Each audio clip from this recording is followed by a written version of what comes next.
Bebas riba, bebas hutang. BRBU, hidup berkah dan hati senang. Baik, assalamualaikum warahmatullahi wabarakatuh. Selamat malam sahabat muslim. Jumpa kembali dengan Dakwah Media, komunitas bebas riba bebas utang Balikpapan. Malam ini kita akan bincang santai. Seperti biasa, saya Wisnu Giar ditemani dengan saya Didin Hamid dan Ruli Farizal. Oke, luar biasa. Alhamdulillah bahwa kita bisa berkumpul dalam kondisi yang baik dan sehat. Malam hari ini kita akan bicara-bicara, kita akan ngobrol-ngobrol mengenai kerjasama Syirkah Muamalah. Dan pada kesempatan kali ini sudah ada Ustaz Didin. Beliau ini adalah pengusaha kopi. Ini warung kopi Nusantara adalah usaha beliau. Dan beliau juga sudah malang melintang di dunia perkopian.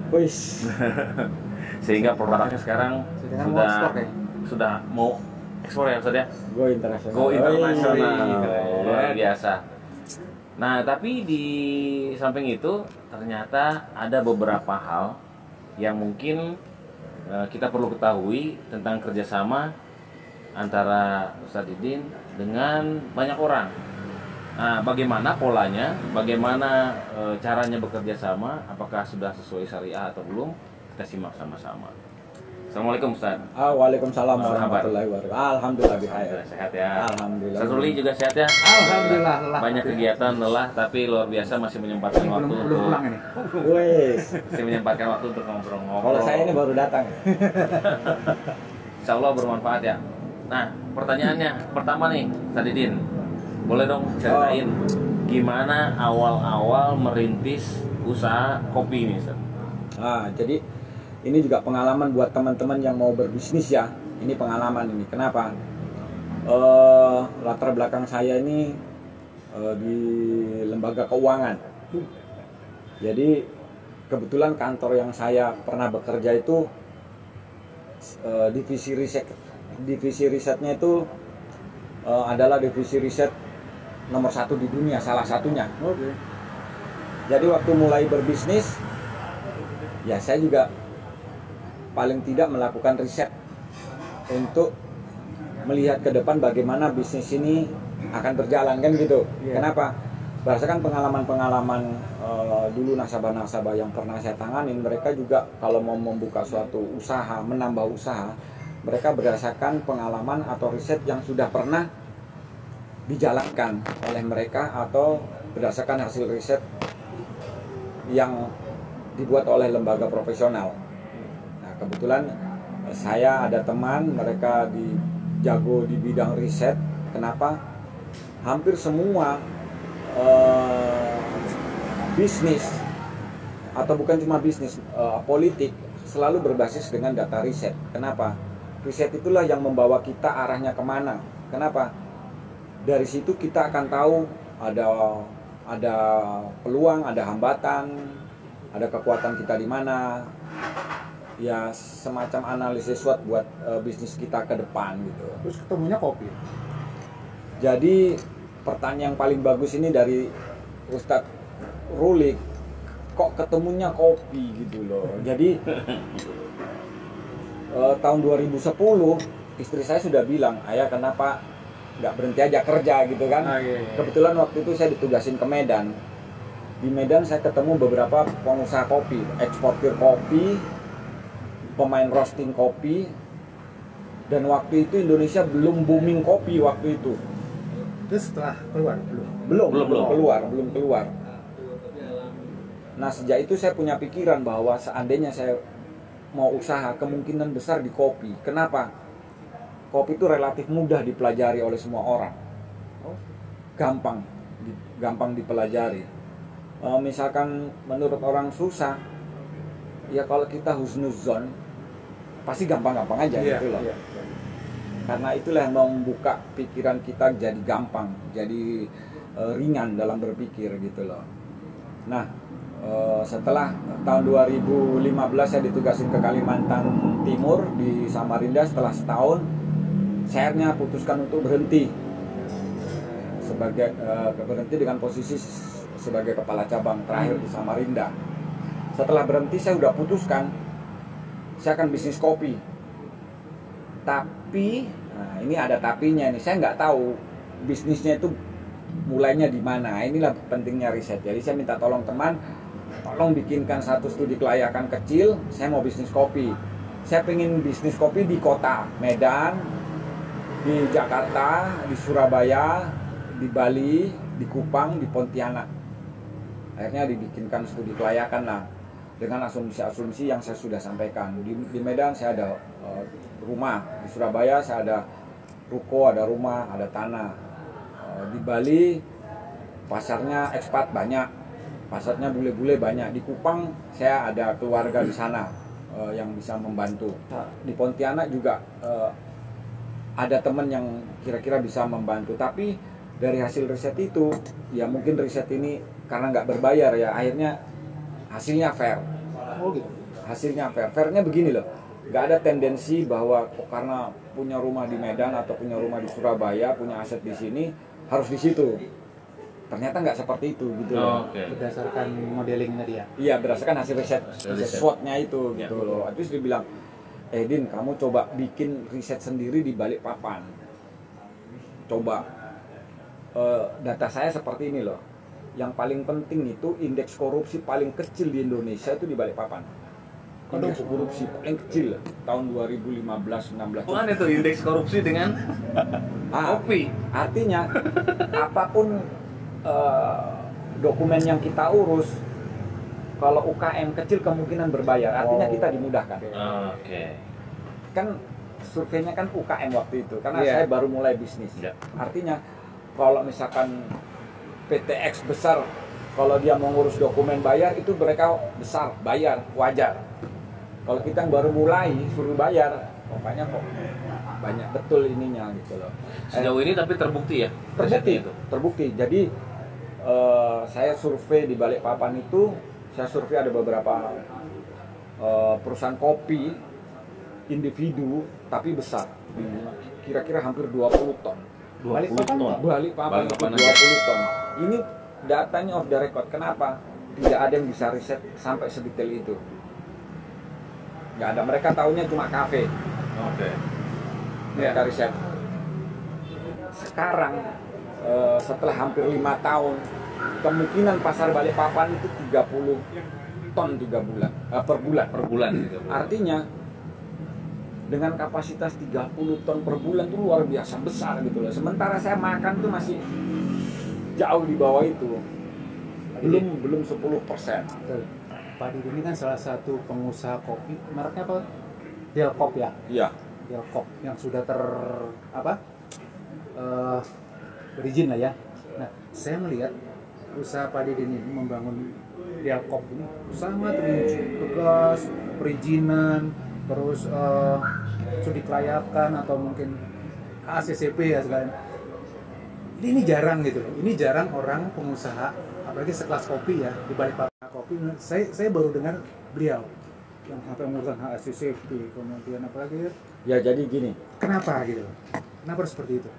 Ini pengalaman dulu waktu kerja. Jadi kalau orang mau ngajukan kredit, yang ditanya pertama kali itu pasti dokumen. Nah, Pabrik roti yang ditanya SIUP, NPWP, izin produksi, halal apa semua. Artinya itu apa? Sebelum kita lihat jeroannya yang dikasih dokumen perizinan. tapi kan nggak ada pengaruh sama penjualan sebenarnya, atau gimana? Terus sangat berpengaruh. Kalau kita nggak punya izin, nggak punya merek, gimana caranya jual keluar? Iya. Oke. Nggak bisa. Betul. Karena PIRT yang paling mendasar itu izin edar. Kalau kita nggak punya itu, kita nggak bisa mengedarkan barang kita. PIRT itu apa? Produksi industri rumah tangga. Nggak semua orang tahu PIRT, tahunya PRT.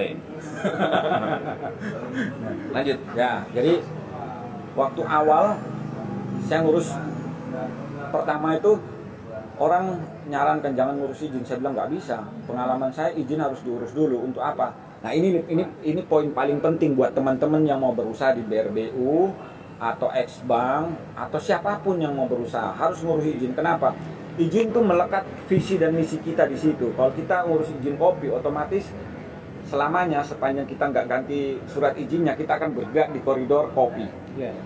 Tapi kalau kita nggak ngurus izin, begitu kopi ada handicapnya, ada bottleneck di situ, kita akan bergeser. Itulah gunanya izin. Untuk mengikat kita bisnis fokus. Iya. Saya ngurus izin PRT keluar, alhamdulillah.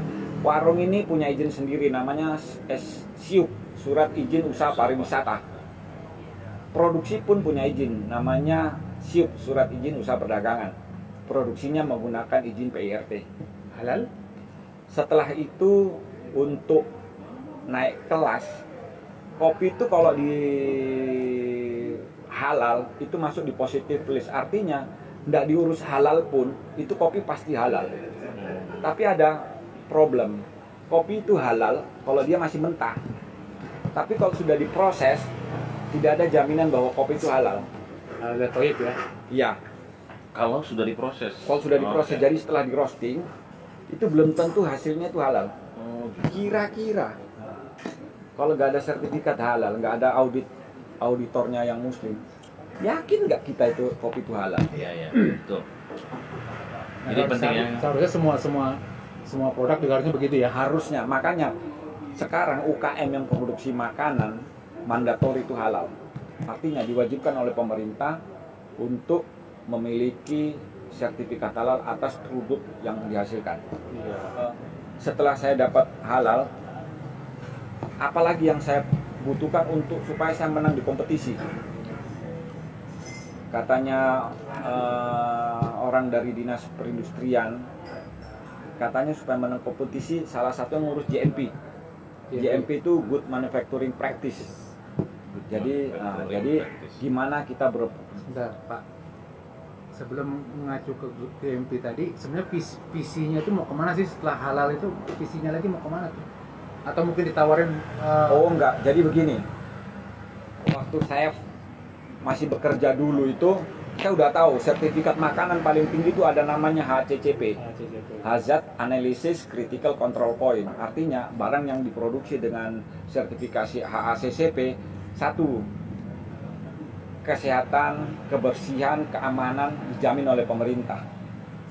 Kenapa? Mereka sudah menggunakan mesin-mesin dedicated yang diciptakan untuk menghilangkan hazard, menghilangkan sesuatu yang berbahaya bagi kesehatan.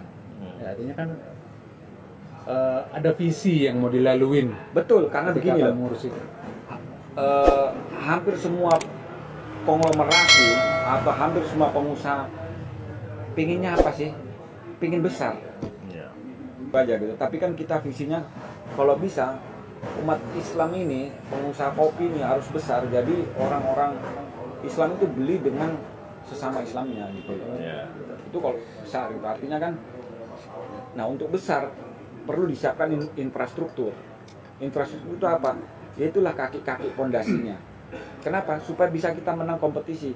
Buktinya, kalau saya masuk ke hotel atau masuk ke toko besar, saya kasih dokumen, itu sudah kunci. Kompetitor lain susah masuk. Apalagi kalau saya punya HACCP. Kalau saya masukkan misalkan ke hotel, dokumen yang harus dimiliki kopi ini, kalau enggak bisa diterima, Pak. Nggak bisa diterima, Bu. Bukan masalah enaknya, yang roastingnya. Iya. Nah, ini serius gitu kan. Jadi usaha yang Pak Didin lakukan ini serius dari step-stepnya juga kelihatan nih dari awal tadi kan. Maksudnya kalau saya nih biasanya kebanyakan orang juga yang penting harga saya murah, bisa masuk gitu, bisa jualan gitu. Iya. Ternyata enggak gitu kan? Iya. Itu enggak, bukan yang utama gitu. Yang diutamakan tuh tadi untuk mencapai hasil yang baik ya. Impian sudah capai. Belum. Dengan Delcop ini. Apalagi yang kurang nih? Oh, masih jauh. Tapi ini sudah mengarah ke sana. Nah, kenapa? Alhamdulillah. Buat contoh buat teman-teman yang ingin Inspirasi maju ya. itu, ya buat menginspirasi teman-teman bahwa bisnis itu harus dikelola dengan baik. Harus ada tujuannya. Untuk mencapai tujuan ada tata kelolanya. Ada tahap-tahap yang perlu dilewati. Ada prosedur-prosedur yang harus dipenuhin. Ada perilaku-perilaku yang harus dijaga.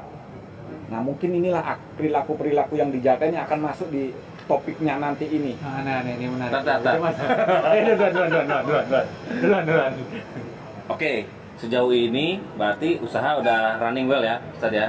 Ya, jalan udah oke, sudah sekarang udah nemukan arahnya gitu kan. ya memang kalau dibilang masih jauh, manusia itu pasti ada gini. Kalau dibilang cukup, alhamdulillah cukup. Tapi cukupnya itu kan gini. Kalau bisa kita mencukupi itu semua yang berhubungan dengan kita.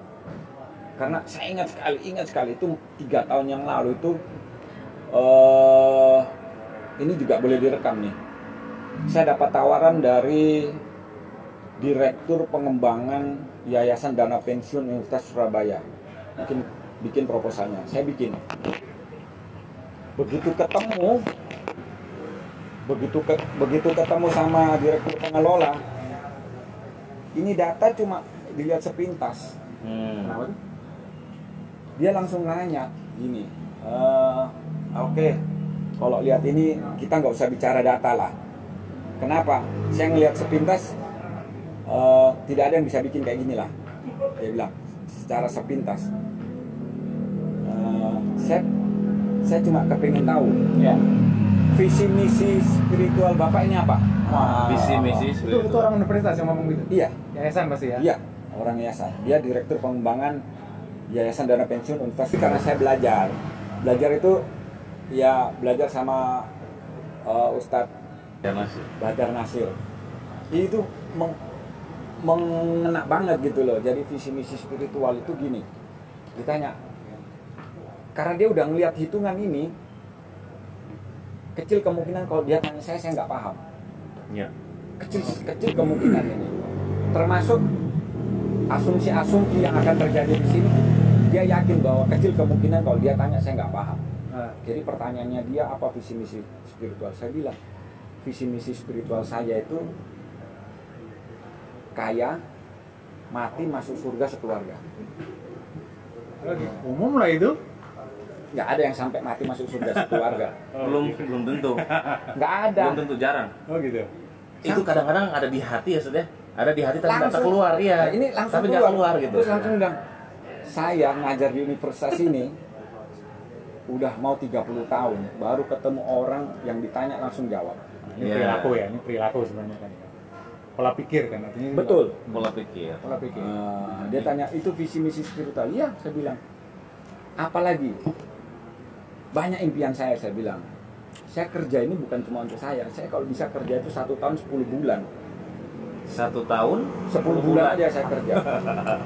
Kenapa? Biar 2 bulan saya bisa fokus ibadah. ya. Gitu loh. Wah, ini belum pernah saya bilang ketemu orang punya visi misi jauhnya kayak gini kata. Gitu. Jadi saya bilang, ya udahlah saya percaya sama itu. Ya sudah, ayo hitung-hitungan gitu loh. Oke. Itu kan perilaku pribadi tadi ya. Kalau perilaku dalam mengembangkan bisnis, Nah, ini kan tadi masih pertanyaan kan ke saya.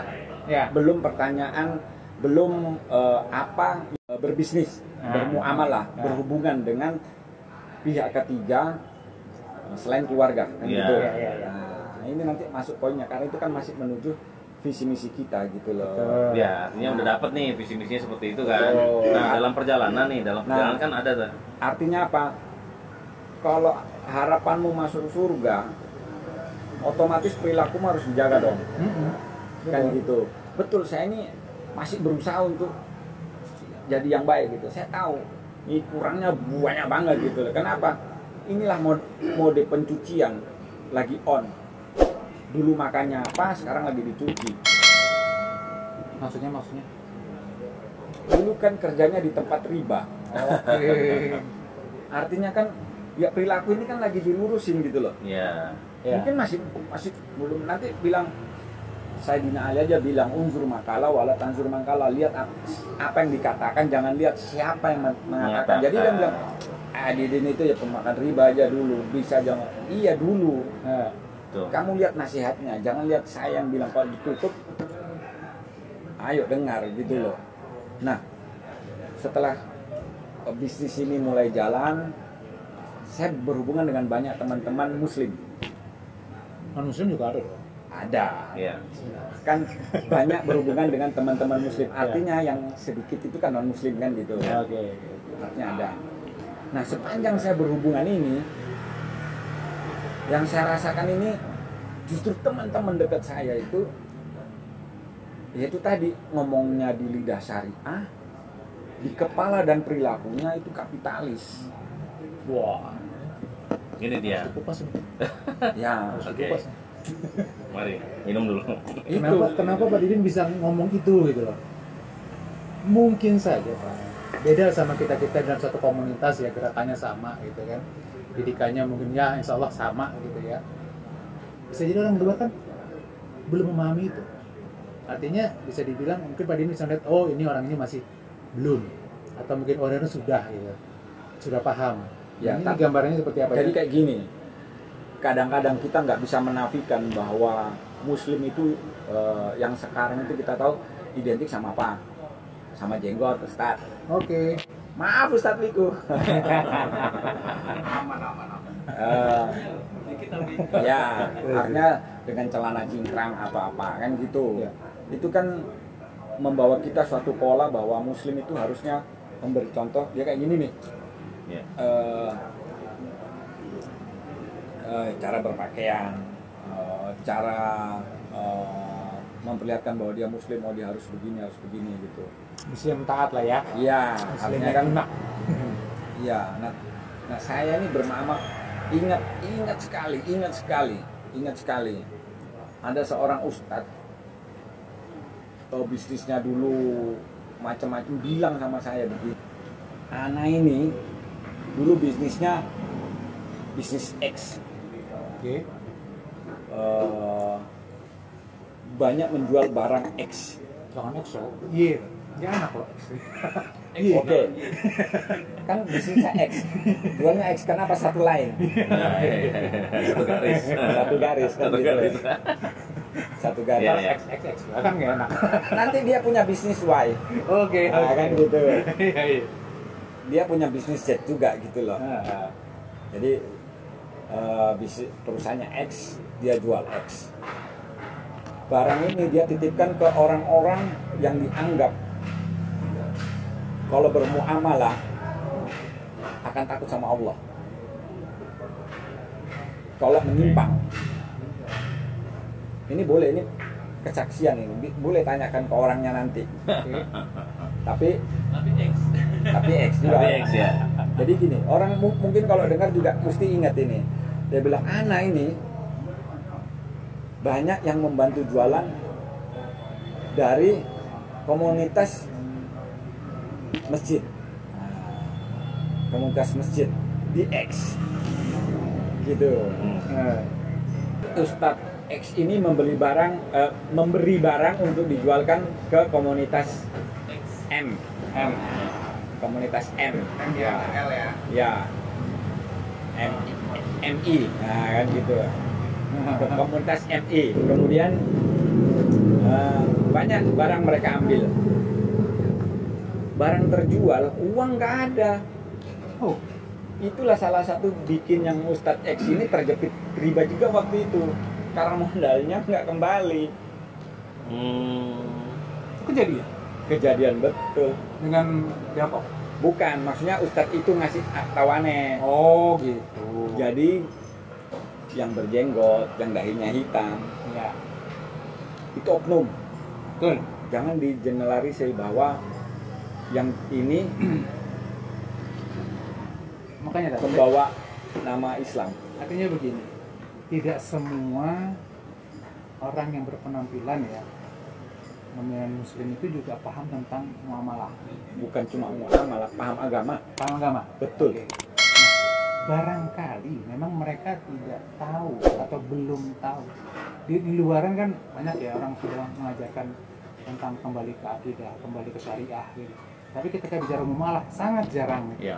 sangat jarang, dan itu sering terlepas. Nggak bisa. Jadi kalau menurut Anda begini, kalau menjualkan barang ada dapat hasil, uangnya harus kembali dong. Kalau enggak dia makan kan haram itu. Oh iya gitu, dasar banget. Dasar. Itu bisa dasar bisnis memang betul-betul. Nggak bisa kayak gitu. Ya, Jadi ya. nggak ada cerita bilang pemahaman mereka itu minim, nggak ada. Itu kan orang lain ya. Pengalaman sendiri ada nggak yang terjadi belum terjadi yang sudah antum lihat gitu? Kalau Ana selama berbisnis ini, mungkin kalau sama 10 orang yang teman dekat Ana itu ada berbisnisnya itu nggak jelas. Oke. nggak jelas tuh dalam kayak gini loh.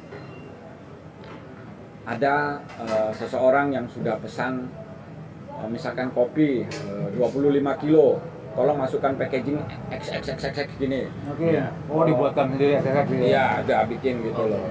Ya nanti anak bayar ya DP-nya. Sampai hari ini nih Belum dibayar. ya barang itu nggak diambil, nggak ada akad bilang batal ya. Aduh. Padahal sudah disiapin. Nah, itu maksud saya. Mungkin orang seperti itu yang menurut saya mereka belum paham tentang muamalah syar'i itu seperti Nah, apa. dasar banget lah itu orang Nah, pesen. enggak juga. Orang pesen itu. Itu bukan muamalah, itu bukan kalau anu. sudah pesen ya bayar lah. Iya. Kasih DP lah. Iya. Ketika Ada lagi nggak Tat modelnya?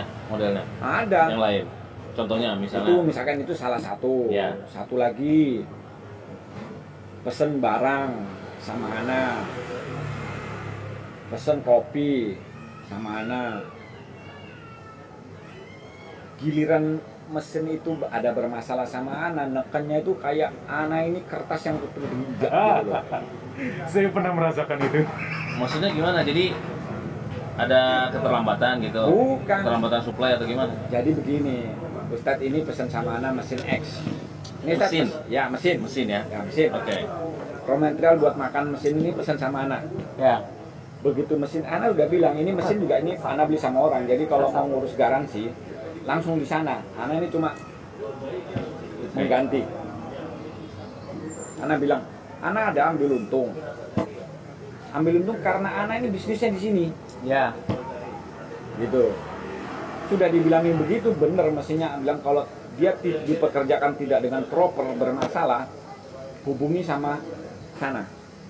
Bener mesin ini bermasalah, Ana ini kayak keset.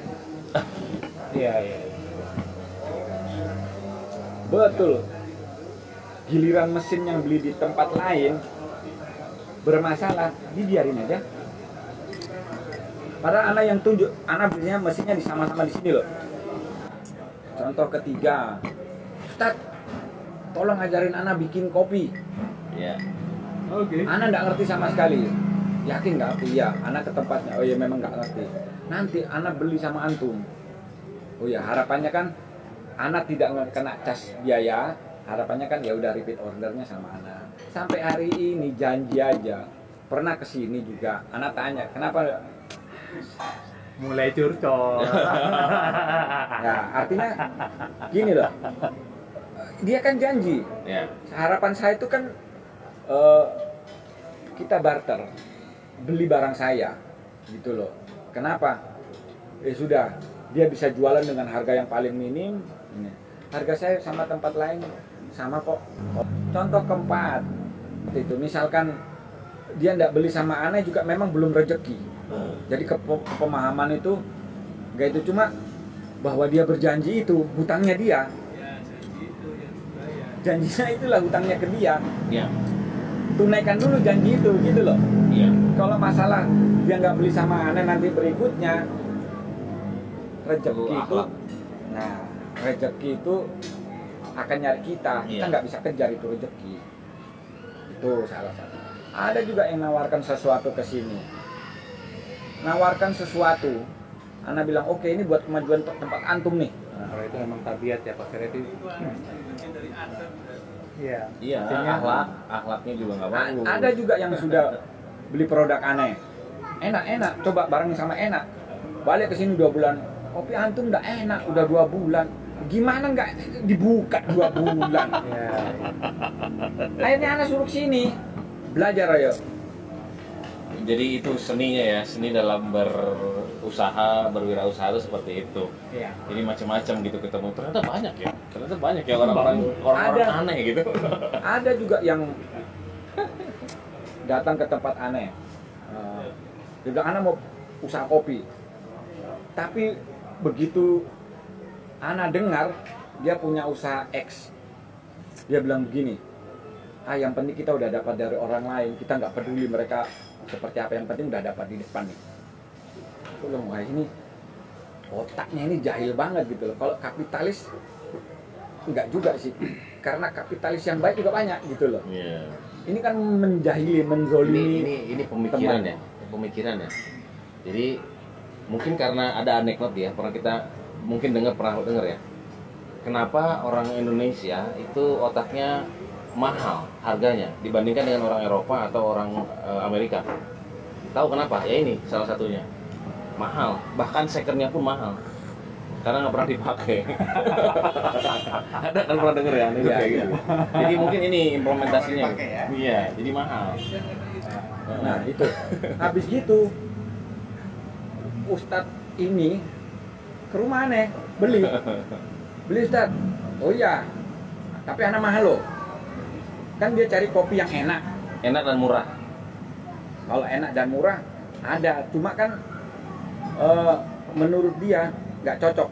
Padahal menurut anak itu kopi aja udah disertifikasi pemerintah, kok masa Iya. menurut dia nggak enak, itu kan nggak masuk akal gitu. Iya. Itu sudah subjektivitas yang sangat tinggi bermain di situ. Nah, udah ke rumah, bawa anggotanya, bilang begini, jual kopi gini aja pakai kantor. Kan ada kantor di rumah kecil gitu. Iya, Dia bilang, Jahil itu. Iya. jual kopi aja antum pakai kantor, bikin invoice kayak gini loh. Kopi aja gitu. Ya sudah, nah diam. Habis gitu ya sudah. Pulang bawa ke sana. Itu juga beli di mana dulu Ustadz kopi? Di Bandung. Berapa? Harganya 180, belum ongkir 30, berarti sampai sini 210. Anak bilang anak kasih 130. Oh iya, beli sekali. Ternyata karena dia masih beli yang dari tempat lain, habis itu dia bilang, oh, kopi antum juga nggak enak ini. Begitu anak lihat, karena dia beli yang murah, anak kan nggak kasih aluminium foil, kasih plastik. Oh, plastiknya robek. Kopi kalau udah lama ya melempem juga gitu loh. Mesin giling pasti rusak gitu loh. Artinya itu perilaku tabiat konsumen itu memang bermacam-macam ya. Itu sih kalau konsumen biasa oke. Ini mau berbisnis, artinya dia akan rutin beli kopi. Kan ini kan cerita ini kan akan rutinitas gitu loh. Pebisnis artinya. Iya. Artinya saya ini melakukan B2B. Iya. Bukan customer yang sekali beli, Iya. tapi akan rutin order. Dan alhamdulillahnya hampir semua yang bermuamalah sama anak kopi itu, hampir semua itu bisa dibilang nggak jalan. Ya mungkin karena perilaku itu Iya, jelas. membentuk. Ini teman-teman dekat kita ini, kalau bermuamalah itu tadi di mulutnya aja syariah, di otak dan perilakunya itu tidak mencerminkan apa yang dia omongin. Oknum ya. Oknum. Ya oknum, ya 10, anggap aja 10 oknum. 10 oknum. Kecilnya adalah komunitas, besarnya adalah Islam ya. Betul. Itu yang memang jadi pelajaran buat kita. Apa sih sebetulnya kalau misalnya nih pemikiran Sadidin sendiri gitu, bagaimana sih kita kalau bermuamalah dengan cara yang syariah tuh bagaimana sih? Saya juga terus terang kalau ditanya seperti itu juga nggak paham. Tapi kan dari hati nurani kita, kalau kita melakukan kesalahan sebenarnya kita tahu itu salah, tapi terlaksana aja gitu loh. Artinya ada pakem atau ada satu hal yang menjadi fondasi kita yang nggak dilakukan gitu ya, Ustaz ya? Sebagai muslim lah gitu. Saat mereka bisnis itu terlalu mengedepanin emosi. Satu, dia terlalu mengedepanin emosi. Kedua, dia terlalu mengedepankan keuntungan. Wow. Oke. Betul, kita kerja tuh memang cari uang, iya. Tapi kalau ada masalah atau ada apa, bicarakanlah baik-baik. Oh, kamu ngerti kok, kamu salah kok, gitu loh. Iya. Ternyata udah 2 bulan dibeli, tutupnya terbuka. Ada yang udah lama dibeli, plastiknya robek. Ya. Ada yang sudah ini, perlakuan terhadap barang yang dibeli tidak sesuai dengan standar operasi dari pabrik. Ada masalah, menyalahkan. Jadi anak pengalaman 20 tahun berbisnis, justru integritas itu nomor 1. Tidak bohong, tidak menipu, menjaga martabat, selalu tepat waktu, berjanji pasti dipenuhin. Bisnis itu harus apa? Integritas.